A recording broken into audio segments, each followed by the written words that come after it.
போல் நீங்கள் கருவாடை தொக்கு செஞ்சு சாப்பிட்டீங்கன்னா வாரத்துக்கு 2-3 தடவையாக சாப்பிட்ருவீங்க. அவ்வளோ சூப்பராக இருக்கும். இது நெத்திலி கருவாடை தொக்கு. வாங்க எப்படி செய்யலான்னு பார்க்கலாம்.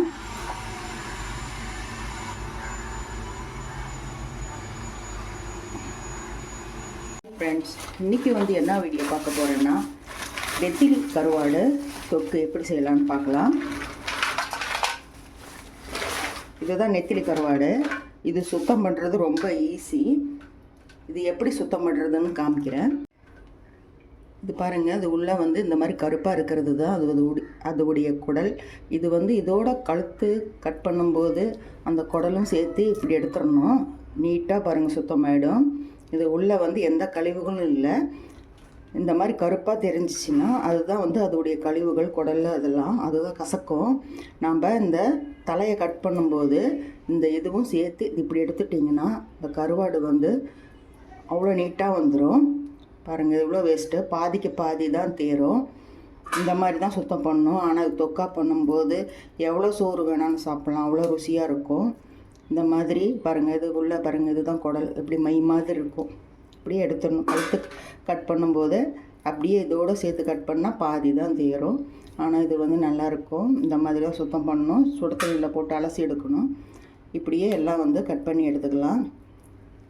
நம்ம வீடியோ இப்போ தான் முத பார்க்குறீங்கன்னா மறக்காமல் நம்ம சேனலை சப்ஸ்கிரைப் பண்ணி வச்சுட்டு பக்கத்தில் இருக்கிற பெல் பட்டனும் அழுத்துனீங்கன்னா நான் போடுற ஒவ்வொரு வீடியோவும் உங்களுக்கு நோட்டிஃபிகேஷனாக வரும்.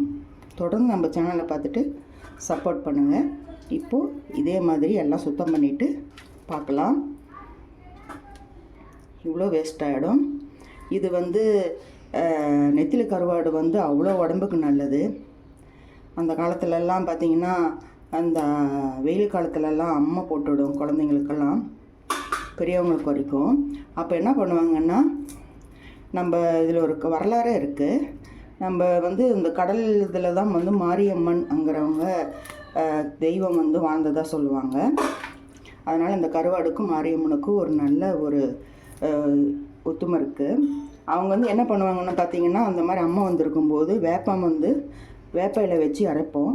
அப்போ அரைக்கும்போது என்ன பண்ணுவோன்னு பார்த்தீங்கன்னா, இந்த மாதிரி 4 தலை கருவாட்டு தலையும் போட்டு அரைப்போம். அதில் அரைச்சி மஞ்சளும் போட்டு அரைச்சி உடம்புல பூசி விடுவாங்க. அந்த அளவுக்கு இது மாரியம்மனுக்கு உகந்தது இந்த நெத்திலி கருவாடு. இது மாதிரிலாம் அப்போ செய்வாங்க. இப்போ அப்படி செய்கிறாங்களோ என்னன்னு தெரியல. இந்த மாதிரி எல்லாம் வரலாறு இருக்குது.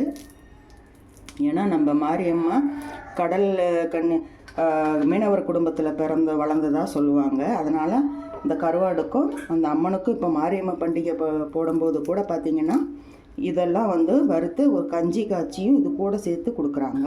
இன்னமும் அது நடந்துக்கிட்டு இருக்கு. அந்த மாதிரி தான் இந்த வரலாறுலாம். இப்போ இது சுத்தம் பண்ணிவிட்டு என்னன்னு பார்க்கலாம். பாருங்கள், சுத்தம் பண்ணியாச்சு. பாதிக்கு பாதி வேஸ்ட் ஆகிடும். இப்போ நான் 200 கிராம் வாங்கினேன். பார்த்தீங்கன்னா இதுவும் பாருங்கள் சரி பாதியாக இருக்குது. இது தான் நம்ம யூஸ் பண்ண போகிறோம். இந்த தலையெல்லாம் வேஸ்ட்டு தான். இப்போ இது எப்படி கழுவலான்னு பார்க்கலாம். இப்போ பாருங்கள், சுட தண்ணி வச்சுருக்கேன். இதில் இந்த கருவாடை போட்டு நல்லா அலசிடணும்.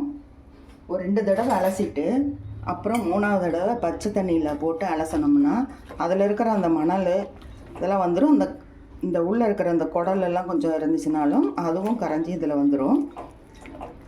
பாருங்கள், இப்போயே நேரம் மாறிடுச்சு. இந்த மாதிரி இதுலேயே பாதி வெந்துடும். அதனால் நம்ம வேக வைக்கும்போது கொஞ்சம் நேரம் வேக வச்சாலே போதும்.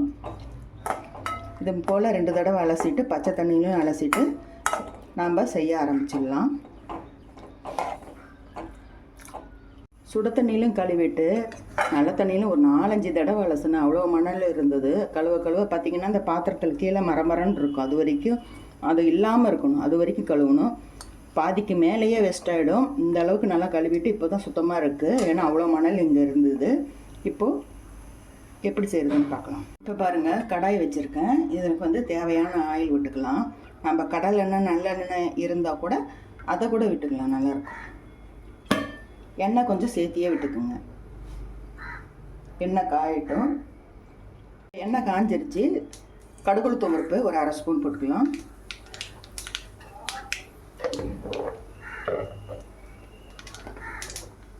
கடுகு நல்லா பொரிஞ்சிருச்சு. இப்போ பெரிய வெங்காயம் நல்லா பொடியாக கட் பண்ணி வச்சுருக்கேன், அதை போட்டுக்கலாம். ஒரே ஒரு பெரிய வெங்காயம்.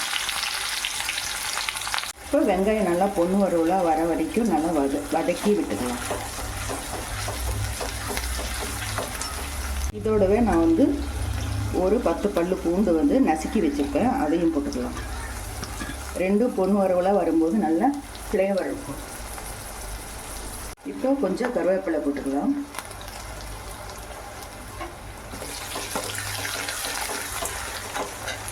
வெங்காயம் நல்லா வதங்கிடுச்சு. இப்போ ஒரு பெரிய சைஸ் தக்காளி வந்து நான் மிக்சியில் போட்டு நல்லா அரைச்சி வச்சுருக்கேன், அதை வச்சுக்கலாம். பச்சை வாசனை போகிற வரைக்கும் நல்லா வதங்கிடும்.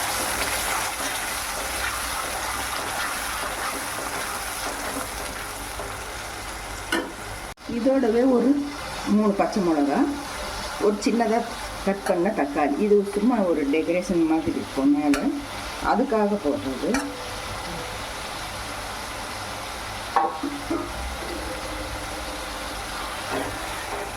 இது வேகணுன்ட்டு அவசியம் இல்லை, அப்படியே இருந்தாலும் நல்லாயிருக்கும். அந்த பச்சை மிளகா ஃப்ளேவரை இறங்கும்போது கருவாடு தொக்கு இன்னும் சூப்பராக இருக்கும். இப்போ இந்த கொஞ்சம் எண்ணெயெல்லாம் மேலே மாறட்டும். இப்போ கொஞ்சமாக மஞ்சத்தூள், தேவையான மசாலாலாம் பார்த்துக்கலாம். மிளகாத்தூள் 1 ஸ்பூன், உங்களுக்கு காரம் எவ்வளோ தேவையோ அவ்வளோ போட்டுக்கோங்க. தனியாத்தூள் வந்து ஒரு 2 ஸ்பூன். நிறையா போட்டிங்கன்னா தான் தொக்கு நிறையா வரும். இப்போ எல்லாம் வதக்கி விட்டுக்கலாம்.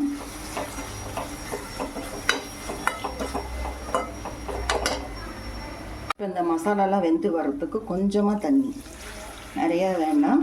இந்த பச்சை வாசனைலாம் போகிற வரைக்கும் வேகட்டும். இப்போ பாருங்கள், அந்த பச்சை வாசனைலாம் போயிடுச்சு. இப்போ நம்ம இந்த கழுவி வச்சுருக்கிற கருவாடை இதில் போட்டுடலாம்.